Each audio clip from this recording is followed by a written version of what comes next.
এই জীবনে মানুষ শুধু তিনটি জিনিসের পেছনে ছোটে: ছায়া অর্থাৎ সঙ্গী সম্মান, কায়া অর্থাৎ সুন্দর বলিষ্ঠ শরীর, আর তৃতীয় হল মায়া অর্থাৎ ঐশ্বর্য। এবার অবাক করার মতো বিষয় হলো, সময় এলে পরে এই তিনটি বস্তুই সবার আগে আপনাকে ত্যাগ করে। অন্ধকারে ছায়া আপনাকে ত্যাগ করে, বার্ধক্যে কায়া আপনাকে ত্যাগ করে, আর অন্তিম সময়ে মায়াও আপনাকে ত্যাগ করে। এগুলো কিছুই কাজে আসে না যার পেছনে আপনি সারা জীবন দৌড়েই যাচ্ছিলেন। যদি কিছু কাজে লাগে তা হলো আপনার প্রেমপূর্ণ ব্যবহার যা আপনি সংসারকে দিয়েছেন। এ হলো সেই প্রেম যা অন্ধকারে প্রদীপ হয়ে আপনাকে আলো দেবে। এ হলো সেই প্রেম যা বার্ধক্যে হাত রূপে আপনাকে শক্তি দেবে, সহায়তা করবে। আর যখন আপনার কাছে অর্থ থাকবে না, তখন এই প্রেমই আপনাকে সামর্থ্য যোগাবে। জীবনে যদি কিছু উপার্জন করতে চান, তাহলে শুধু প্রেম উপার্জন করুন। যদি আপনিও আমার মতো দূরের কথা ভাবতে চান, তাহলে শুধুমাত্র প্রেম উপার্জন করুন। আর এখন এই প্রেম ভাব নিয়েই বলুন, রাধা রাধা। সংসারে নিয়তি অনেক কিছু নির্ধারণ করে, যেমন প্রত্যেকটি জিনিসের সীমারেখা। শরীরের মধ্যে থাকা জল, তার মাত্রাও এই নিয়তি নির্ধারিত করে রেখেছে। কি করে? দেখুন, যদি সঠিক সময়ে আপনি পরিশ্রম করে নিজের ঘাম না ঝরান, তাহলে কিছু সময় পরে আপনার চোখের জল অবশ্যই ঝরবে। কারণ সবকিছু যদি ভাগ্যের জোরে পেয়ে যাওয়া যায়, তাকে কর্মের দ্বারা সামলে রাখতে হয়। যদি পরিশ্রম করতে থাকেন, তাহলে যা পেয়েছেন তা সামলে রাখতে পারবেন, আর যা যা আপনি পেতে চান তা অবশ্যই পাবেন। কিন্তু যদি পরিশ্রমের থেকে দূরে থাকেন, তাহলে যা পেয়েছেন তা তো হারিয়ে ফেলবেনই, আর যা পেতে চান তার তো কোনো প্রশ্নই ওঠে না, আর বয়ে যাবে শুধুমাত্র অশ্রু। এবার সিদ্ধান্ত আপনার।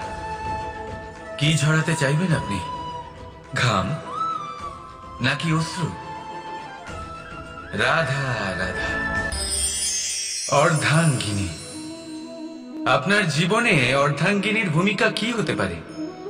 আপনি বলবেন সেরকমই যেমন আমার জীবনে রুক্মিণীর ভূমিকা। এটা সত্যি, কিন্তু এটাও সত্যি কথা যে আমার আর রুক্মিণীর এই সম্পর্ক, তাকে আরো গভীর করার জন্য অত্যন্ত প্রয়োজনীয় হলো আমরা প্রথমে বন্ধু হই। একজন ভালো স্বামী বা স্ত্রী হবার প্রথম পদক্ষেপ বন্ধুত্ব, অর্থাৎ সখা প্রেম। যতক্ষণ না এক স্বামী স্ত্রী নিজেদের সম্পর্কে বন্ধুত্বের মাহাত্ম্য বুঝতে পারবেন না, ততক্ষণ এই সম্পর্ক যেন অপূর্ণ থেকে যাবে। আর তারপর এই সম্পর্কে জন্ম নেয় সেই অনুভূতি, যেমন অধিকার, যেমন অভিমান। এই দুই ভাবনা যা এই সম্পর্ক ভাঙার প্রথম পদক্ষেপ হয়ে থাকে। সেই জন্য নিজের দাম্পত্য জীবনে অধিকার ফলানোর আগে নিজেকে জিজ্ঞাসা করুন, আপনি কি আপনার জীবন সঙ্গীর সব থেকে ভালো সখা হতে পেরেছেন? সম্পর্ক আরো উন্নত হবে। রাধা রাধা। কিছু মানুষ এরকম ভেবে থাকেন যে পরিশ্রম করার দরকারটাই বা কি? এই প্রকৃতি আমাদের সবকিছু দিয়েছে, জন্ম দিয়েছে, জীবন দিয়েছে। এই প্রকৃতি আমাদের পালন পোষণও করে নেবে। এবার আপনি বলুন, কখনো দেখেছেন সিংহকে কারোর সেবা করতে? দেখেননি তো? কখনো আপনি দেখেছেন পাখিকে চাকরি করতে? দেখেননি তো? তাও নিশ্চয়ই তাদের পেট ভরে। চলুন, আপনার এই কথা আমি মেনে নিলাম। এবার আপনি আমার একটা কথার উত্তর দিন। আপনি কখনো দেখেছেন কোনো প্রাণী নিজে হেঁটে এসে সিংহের মুখে এসে বলছে যে আমাকে আপনি খেয়ে ফেলুন, আমাকে নিজের খাদ্য করে নিন, নিজের পেট ভরিয়ে ফেলুন? এরকম তো কখনোই হয় না।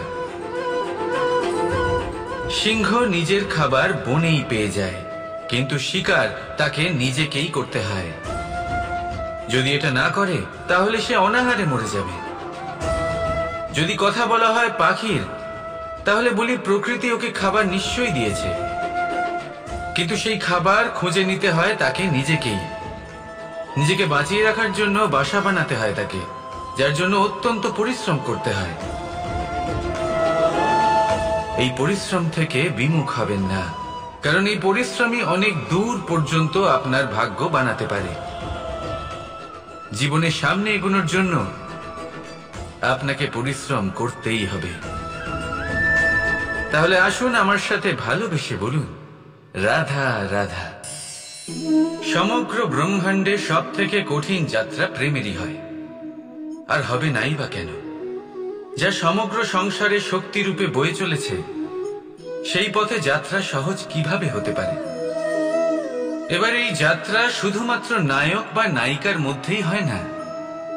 এই যাত্রার মধ্যে দিয়ে সবাইকেই যেতে হয় যারা ভালোবাসেন।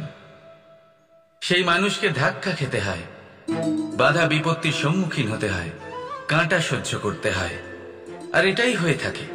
আর এই যে ভালোবাসা, যা যে কারোর মধ্যে হতে পারে, যেমন মা এবং সন্তান, তাদের ভালোবাসা, যেমন মা দেবকী এবং মা যশোদা আমাকে ভালোবাসেন, তাদের সেই ভালোবাসার যাত্রা। যেমন রাধা, রুক্মিণী, এদের ভালোবাসার যাত্রা। যেমন দুই পুরুষের মধ্যে বন্ধুত্বের ভালোবাসার যাত্রা। যেমন সুদামা। আপনাকে ভালোবাসার বিষয়ে একটা অত্যন্ত গুরুত্বপূর্ণ কথা বলে দিই। ভালোবাসা প্রথমে আপনাকে নিজের নৌকায় পরখ করে নেয়, তারপর প্রেমের যাত্রা পথে আপনাকে কষ্ট দেয়, তারপরে লক্ষ্যে আপনাকে পৌঁছে দেয়। এবার একজন সখার তার সখার সাথে ভালোবাসার এই যাত্রা শুরু হতে চলেছে। রাধা রাধা। অনেকে আমাকে অনেকবার জিজ্ঞেস করেছেন যে কানাই, রুক্মিণী হলো তোমার অর্ধাঙ্গিনী, তাহলে কেন ওর এই যাত্রা এত কঠিন হলো? কেন তোমার এই অগাধ অখণ্ড ভালোবাসা পাওয়ার জন্য ওকে এত কঠিন পরীক্ষার সম্মুখীন হতে হলো? আসুন আমি আপনাকে একটা কথা বোঝাই। অগাধ অখণ্ড ভালোবাসার এই পথ, তা তো কঠিনই হবে।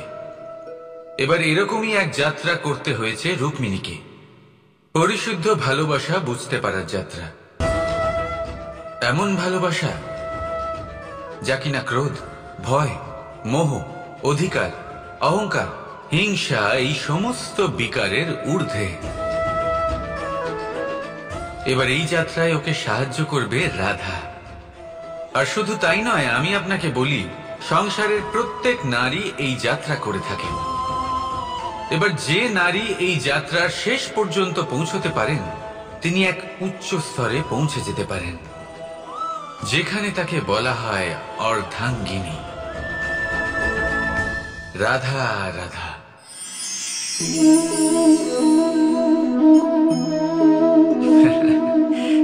আপনি হয়তো ভাবছেন আমি কি করছিটা কি। আজ আমি ভাবলাম যে রান্না করতে একটু সাহায্যই করে দিই, তাই চাল বেছে দিচ্ছিলাম। ভেবেছিলাম এই কাজটা অত্যন্ত কঠিন হবে। না, সহস্র ভালো চালের মধ্যে থেকে দুটো কাকুর বাছা শুধুমাত্র অভ্যেসের ব্যাপার। বাস্তবে কঠিন কাজ আর শিল্পকলা সেটাই, যেখানে কয়েক হাজার কাকরের মধ্যে থেকে একটা রত্ন বের করতে হয়। এবারের সারমর্ম কি হতে পারে? সারমর্ম হলো এটাই, বড় তিনি হন না যিনি মানুষের মধ্যে খামতি বের করেন। মাহাত্ম্য তাতেই, শ্রেষ্ঠত্ব তাতেই, যা অন্যের ভেতরে থাকা ভালো গুণগুলি বের করে তার সম্মুখে, এই সংসারের সম্মুখে প্রস্তুত করতে পারেন। আসুন আমার সাথে ভালোবেসে বলুন, রাধা রাধা। বিবাহ। একজন নারীর জীবনে বিবাহের গুরুত্ব কতটা? আসুন আমরা কথা বলি রুক্মিণীকে নিয়ে। একজন নারী যিনি পবিত্র মানসিকতা নিয়ে কাউকে ভালোবেসেছেন, তাকে বিয়ে করতে চেয়েছেন। এবার বিয়ে মানে কাউকে পাওয়া, মানে কারোর হাত ধরে আগামী সমস্ত জীবন তার সাথে কাটিয়ে দেওয়া। এবার আমার হাত ধরে রুক্মিণী বিয়ের সুখ তো নিশ্চয়ই পেয়েছে, কিন্তু ওর এই প্রেমের যাত্রা এর অন্ত হলো না, বরং তা শুরু হলো। এবার রুক্মিণীর জীবনে সেই অধ্যায় শুরু হয়ে গেছে যেখানে ওকে সেই মানুষকে বুঝতে হবে যার হাত ধরে সমস্ত জীবন অতিবাহিত করার সিদ্ধান্ত নিয়েছে সে। এবার এরকম একটা সময় প্রত্যেকের জীবনে এসে থাকে, প্রত্যেকের মানে আপনারও। আপনার জীবনেও এমন এক সময় আসবে, তার জন্য তৈরি থাকুন। নিজের মনে যা যা বিকার আছে তা কোথাও ত্যাগ করে আসুন, আর পরিশুদ্ধ ভালোবাসা দিয়ে, পবিত্র মন দিয়ে নিজের জীবন সাথীকে বোঝার চেষ্টা করুন, কোনো আশা না রেখে। যদি এরকম করতে পারেন তবেই কঠিন পরীক্ষায় উত্তীর্ণ হবেন, নয়তো নয়। রাধা রাধা। যে কোনো বস্তুর বা প্রাণীর আকার, স্থিতি, পরিস্থিতি বা শক্তি দেখে আপনি কি তার ক্ষমতার অনুমান করতে পারবেন? কখনোই না। আসুন আমি আপনাকে উদাহরণ দিই একটা তলোয়ারের। সেই তলোয়ার যার দ্বারা আপনি অনেক বড় বড় যুদ্ধ জেতেন, বড় বড় রাজাদের পরাস্ত করতে পারেন। এবার আপনি যদি এই তলোয়ার কাউকে দেখিয়ে তার থেকে তার বস্ত্র ছিনিয়ে নেন, তাহলে দেখবেন যখন সেই বস্ত্র ছিঁড়ে যায় তখন একটা ছোট্ট সূচি চমৎকার করতে পারে। তখন এই তলোয়ার কোনো কাজে লাগবে না। সেইভাবেই একটা মাছ কখনো বনে গিয়ে শিকার করতে পারে না, আর সেইভাবেই সিংহ জলের রাজা হতে পারে না। প্রত্যেকের নিজের নিজের দুর্বলতা রয়েছে, প্রত্যেকের নিজের নিজের শক্তি রয়েছে, আর এই প্রকৃতি সবাইকে এইভাবেই বানিয়েছে যে প্রত্যেকের মধ্যে কোনো না কোনো বিশেষ গুণ অবশ্যই থাকে। তাই যদি আপনি নিজের মধ্যে বা অন্যদের মধ্যে শুধুই দোষ দেখতে পান, তাহলে একটু উপর থেকে দেখুন, সবার মধ্যে বিশেষ গুণ খুঁজে দেখতে শুরু করুন। আপনি বুঝবেন আপনি নিজেও কত বিশেষ আর অন্যরাও কত বিশেষ। আপনি বুঝবেন এই সংসার, এই প্রকৃতি হলো কতটা বিশেষ। তাহলে আসুন আমার সাথে ভালোবেসে বলুন, রাধা রাধা। বিনম্রতা। এই সংসারে অনেক সময় বিনম্র হওয়াকে মাথা নত করা ভেবে ফেলা হয়। আপনি অনেকবার মানুষকে এটা বলতে শুনে থাকবেন যে আমি কখনো কারোর সামনে মাথা নত করি না, কখনো নত হই না, আমি ভেঙে যাব কিন্তু কারোর সামনে নিচু হব না। এবার দেখুন, এই সমস্ত কথা মনের মধ্যে অহংকার উৎপন্ন করে। অহংকার মানুষকে তার পতনের দিকে নিয়ে যায়। একটা গুরুত্বপূর্ণ কথা বুঝে নিন, কারোর সামনে বিনীত হবার মানে এটা নয় যে সামনের মানুষ আপনার থেকে বেশি প্রভাবশালী বা তা হয়ে উঠছেন। এটার মানে এটাও নয় যে আপনি হেরে গেছেন বা হার স্বীকার করে নিচ্ছেন। বুঝে নিন, বেশিরভাগ সময় বিনীত তিনিই থাকেন যিনি আপনার থেকে উঁচু স্থানে আছেন, তাই আপনাকে সেভাবেই কথা বলতে হয়। কারোর সামনে বিনীত হলে, নিচু হলে আপনার স্থান ছোট হয়ে যায় না, কিন্তু আপনার সামনের ব্যক্তির মনে আপনার জন্য সম্মান আর ভালোবাসা অবশ্যই বাড়ে, আপনার অস্তিত্ব বিশাল হয়ে ওঠে। তাহলে নির্বাচন হলো আপনার। কি চয়ন করবেন, বিনম্রতা নাকি অহংকার? রাধা রাধা। লক্ষ্যে পৌঁছানো অত্যন্ত কঠিন হয়। কেউ ভাবেন যে কেন এত কঠিন হয়, কেন এত কষ্ট করতে হয় লক্ষ্যে পৌঁছানোর জন্য?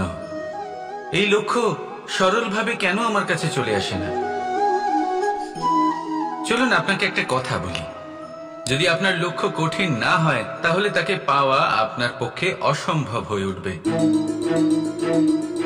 লক্ষ্যে পৌঁছানোর এই রাস্তায় আপনি যে কড়া রোদের সম্মুখীন হন, যার থেকে আপনি দূরে পালাতে চান, সেই রোদ আপনাকে প্রেরণা যোগায় যে আপনি এগোতে থাকুন। ভাবুন, একজন যাত্রী যে কিনা নিজের লক্ষ্যের দিকে যাচ্ছেন, সেই পথে উনি যদি একটু ছায়া পেয়ে যান আর উনি ওখানে বিশ্রাম নেন, তাহলে তার সাথে তার ভাগ্য গভীর নিদ্রায় সেখানে বিলীন হয়ে যায়। তাই পরিশ্রমের কড়া রোদের থেকে কখনো দূরে পালাবেন না। জীবনে শুধু সামনে এগোতে থাকুন দৃঢ়তার সাথে। আর লক্ষ্য সরল হোক, কঠিন হোক বা অত্যাধিক কঠিন হোক, একটা কথা মনে রাখবেন, যে জীবনের লক্ষ্যে পৌঁছতে পেরেছে সে লক্ষ্য প্রাপ্তির জন্য আফসোস কখনোই করে না। রাধা রাধা। সমস্যা। এবারে বলুন, সমস্যা কার জীবনে নেই? প্রত্যেকের জীবনে সমস্যা থাকেই। হ্যাঁ ঠিক আছে, জীবন আছে যখন তখন সময়ের সাথে সমস্যাও আসবে, কিন্তু প্রত্যেক সমস্যাই কি সময়ই নিয়ে আসে? না, আপনি সমস্ত সমস্যার দায় সময়কে দিতে পারেন না। বেশিরভাগ সমস্যা তো এমন হয়ে থাকে যাদের আমরা নিজেরাই ডেকে আনি। হে সমস্যা, এসো, আমি তোমার জন্য অপেক্ষা করছি। কিভাবে? এবার এটা নির্ভর করছে আপনার হ্যাঁ বা না এর উপরে। বেশিরভাগ সমস্যাই এই জন্য আসে যেহেতু আমরা বারবার হ্যাঁ বলতে থাকি, আর বেশিরভাগ সমস্যা এই জন্যই আসে যেহেতু আমরা সঠিক সময় না বলতে পারি না। সেই জন্য না ভেবেচিন্তে কোনো কথা বা কোনো প্রস্তাবের সমর্থন করলে তা আপনাকে খুব বড় বিপদে ফেলে দিতে পারে।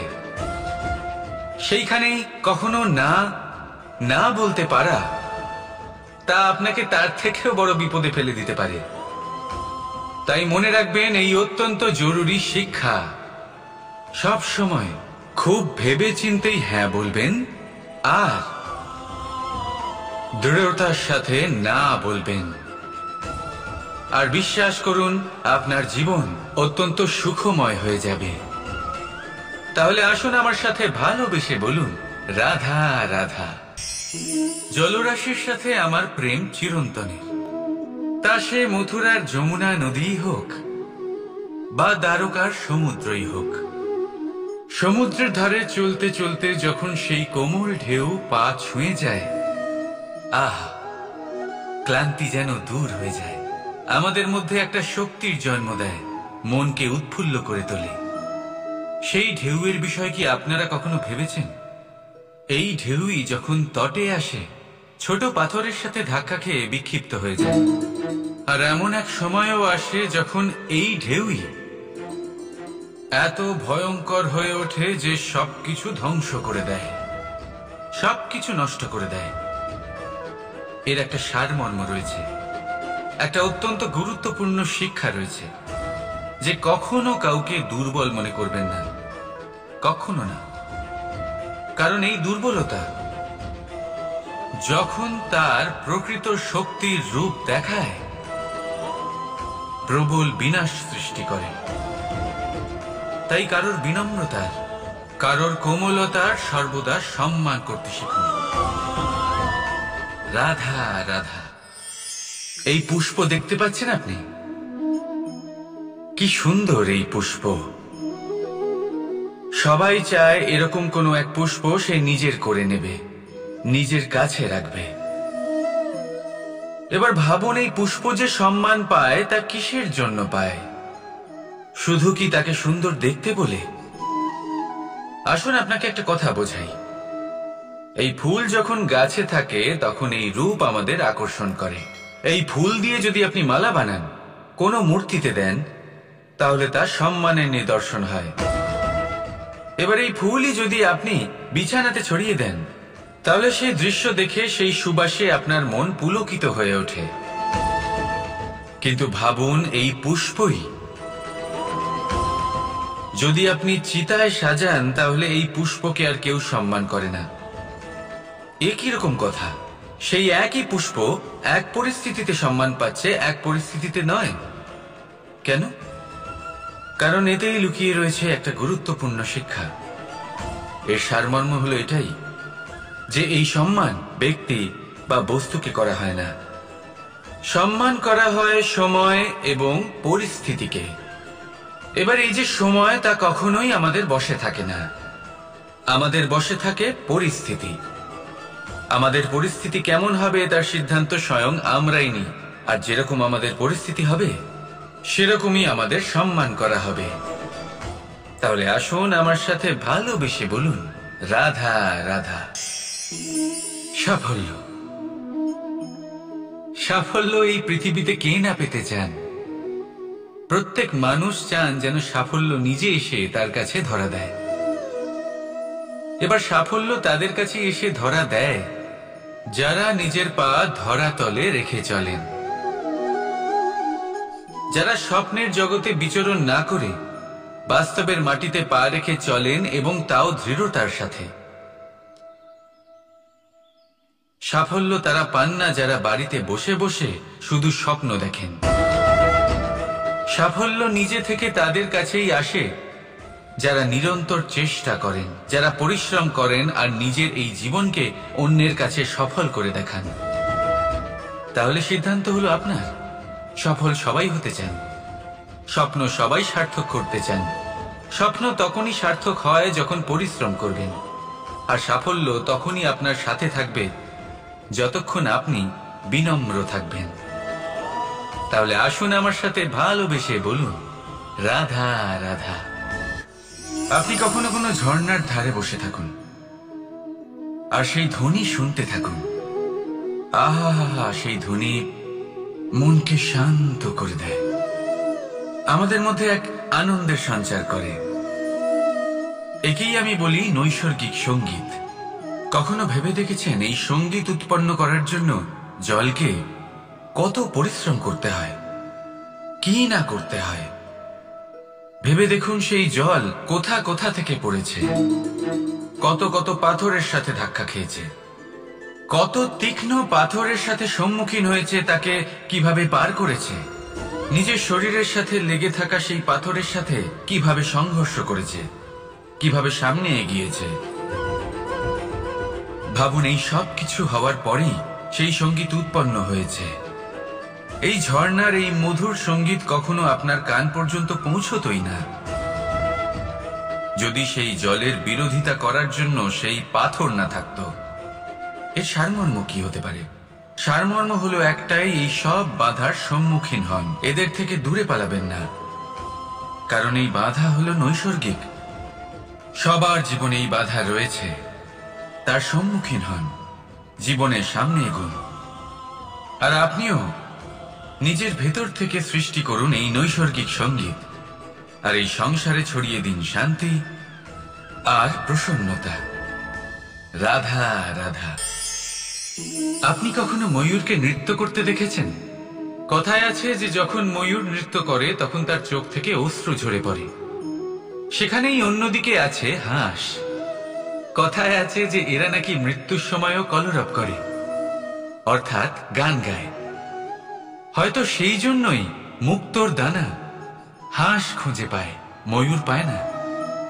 এর একটাই সারমর্ম, জীবনে আপনি যে কাজই করুন, সে বড় হোক বা ছোট, প্রসন্নতার সাথে করুন। মনে কোনো তিক্ততা নিয়ে করবেন না, তাকে কষ্ট দিয়ে করবেন না।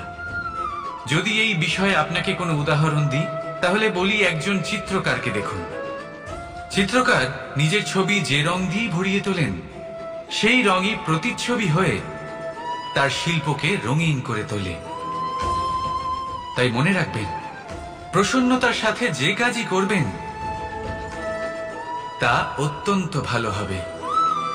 আসুন আমার সাথে ভালোবেসে বলুন, রাধা রাধা।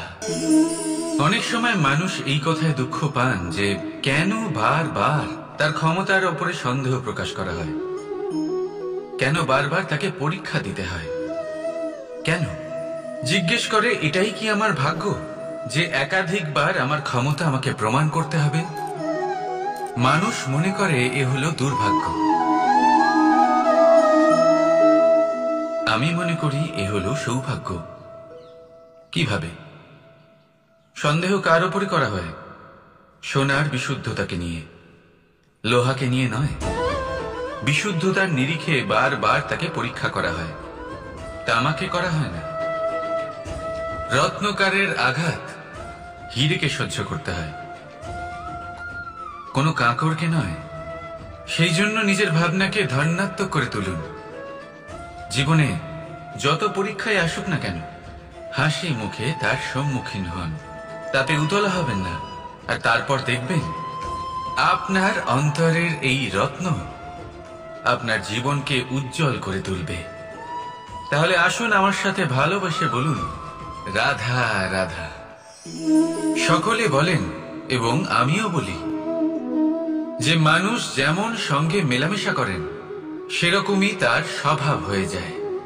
এ হলো সত্য, কিন্তু এটা হলো অর্ধ সত্য। হ্যাঁ, বৃষ্টির ফোঁটা যখন সাপের মুখে যায় তখন তা বিষে পরিণত হয়, তাই যখন ঝিনুকের মধ্যে যায় তখন তা মুক্তোতে পরিণত হয়। কিন্তু কোনো ব্যক্তির স্বভাব এ হলো অত্যন্ত গুরুত্বপূর্ণ। কোন এক ফুলের কথা ভাবুন, সেই ফুলের সাথে জড়িত সেই কাঁটাগুলোর কথা ভাবুন। সহস্র বছর ধরে সেই কাঁটা ফুলের সাথেই লেগে রয়েছে, কিন্তু আজও সেই বিধেই যায়, সেই যন্ত্রণাই দেয়, সুবাস ছড়ায় না। কেন? কারণ বিধে যাওয়া কাঁটার স্বভাব হয়। এটা বুঝেনি। সর্বপ্রথম নিজের মনের ভাবকে বদলাতে শিখুন, তারপরই আপনার সঙ্গের প্রভাব পাল্টাতে পারে। আর যদি আপনি এরকম করেন তাহলে আপনার জগৎ প্রশান্তিতে ভরে যাবে। তাহলে আসুন আমার সাথে ভালোবেসে বলুন, রাধা রাধা।